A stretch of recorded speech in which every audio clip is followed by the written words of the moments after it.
Nito lamang ikawalo ng Setyembre bandang alas 9:30 ng umaga sa kabaan ng Pasig Boulevard, Pasig City. Habang nagpapatrolya sina Patrolman Romero at Patrolman Kindipan, mga tauhan ng Sector 1 ng Pasig City Police Station, malapit sa nasabing lugar.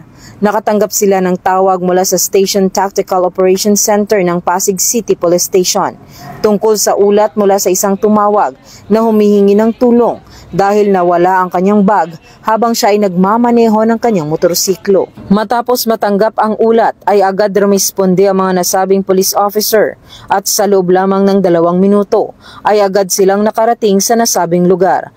Matapos makausap ang may-ari ng bag ay agad nagsagawa ng backtracking sa lugar na dinaanan nito ang mga kapulisan na nagresulta sa mabilis na pagkahanap ng nawawalang bag nito na lubos ipinagpasalamat ng may-ari. Aniya. Maraming salamat po sa 911 po.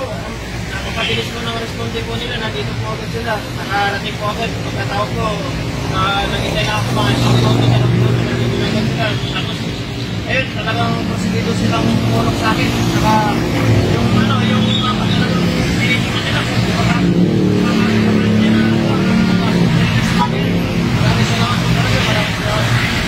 Ang mabilis na pagresponde at hangaring makatulong ng mga tauhan ng Eastern Police District ay patunay ng kanilang tapat na serbisyo at malasakit sa kapwa. Mula dito sa Eastern Police District, ako po ang inyong PNN correspondent, Patrolwoman Jenny Dolor, alagad ng batas, tagataguyod ng Balitang Pulis.